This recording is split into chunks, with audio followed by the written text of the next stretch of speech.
Not just about street lights, it's keeping the lights on, because we see street lights in maybe new street lights being erected, but the streets are dark. Most streets are dark. How do you keep the lights on? That first of all, when you say most streets are dark, first of all, we use solar. But you're also doing that. You know what we have just faced recently? Vandalism. People coming to vandalize the projects, steal the cables and the rest of them. And I can assure you and I can tell you to the glory of God, we're on top of the game. We're going to deal with those who have been caught. You see, the policing of communities is not only for security agencies, it's only for all of us to be part of it. Some of us will say, oh, you will see somebody stealing cable. You see somebody tampering with solar, you won't say anything. You won't report to the police. You say, what is my business? Then when it is dark, you come and say, oh, government is doing nothing. But you yourself too, have you played the role you are supposed to play by reporting to the security agencies, to the appropriate authorities? That's you. I was passing this area. See what I'm seeing. Look at what just happened recently about stealing of the manholes and the cables. Look at yesterday. They went vandalized, stole the cables for over 60% of our Abuja to be dark. Sabotage. No problem. But by the grace of God, the security agencies are on top of the world. We have arrested so many of them, and I can tell you, all those that are involved will never come out of it. Will never come out. And people will learn lessons from it. You know, we always believe that it doesn't matter. By the time, you know, they charge us to court, they will give us bail of 50,000 naira, we'll go and pay. We won't charge you of stealing. We'll charge you economic sabotage. Enough is enough. Nobody will take this. Nobody who believes, who actually loves his country, will accept what is going on. Government will make efforts to make you comfortable, to make you happy, to provide the necessary infrastructure. Then you see people who say, no, this government is doing well. Let us sabotage them. And we owe a duty to say, look, should we accept this? Government spends money, taxpayers' money, to make you comfortable, to provide the necessary infrastructure. And some people will go back and say, look, why do we allow this government to be having a good name? Let us sabotage them. No problem. You are sabotaging. You know, there is adage in my place. Every day is for the thief man. One day is for the owner of the house. They have been doing that. Now most of them have been caught. And that's the end of them. All right. But some of them are doing so not purely to sabotage government because of economic instincts, you know, just how to survive. No, I would never accept that. I would never accept that. And we must stop selling this theory. We must stop selling this theory. Okay.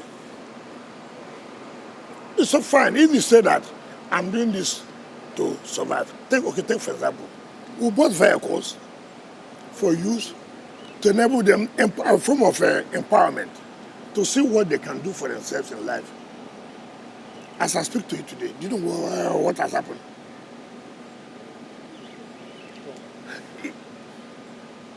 We have this, every time we give these excuses, it's because of economic hardship. It's not correct. It's not correct. How much do they make? Some people sponsor them. Go and do this. Bring it to the Ubai. Those who send them, is it because of economic hardship? All right, Excellency, isn't it because we have a policing problem? Because, for example, the Nigerian Security and Civil Defense Corps was created to actually tackle issues of vandalism like this. And then, I'm just back from Rwanda, for example. You walk every 100 kilometers, there's a sign of policing, local, city-level policing. Do you think it's time to introduce city policing?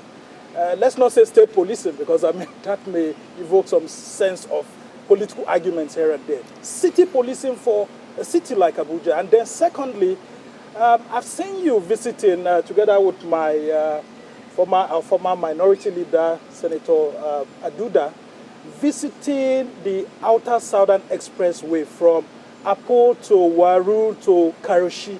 Now that road has been there since the time of former FCT Minister Bala Mohammed. I mean, who's your very good friend, though you are different political No, my good friend.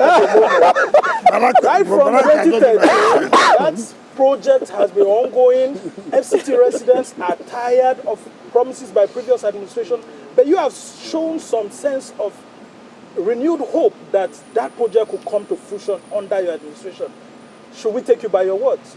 Now, let's start with the first one you said, Rwanda. You know, we make comparisons.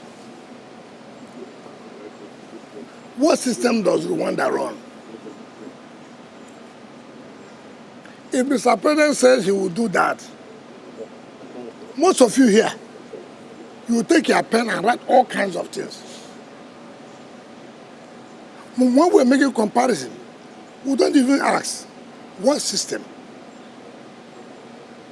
does this country run or operate? In Nigeria, what system do we run? When you say Abuja, is Abuja different from Nigeria? Does Abuja have its own different system? When you talk about police, people have been recommending community policing. People have been talking about state police. People have been saying, no. Knowing where we are from, if you allow that, so many people will not come out from their houses. Some people say, no, yes, we agree, but let us try it first and see how it works. Some people say, you don't need to try, we have seen it.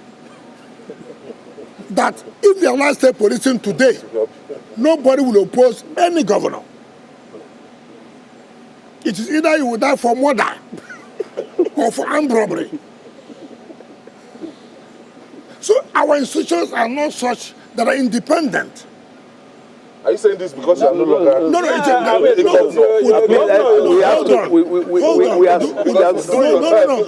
still have people on this side who have not asked questions. That's the problem. You don't need to personalize it.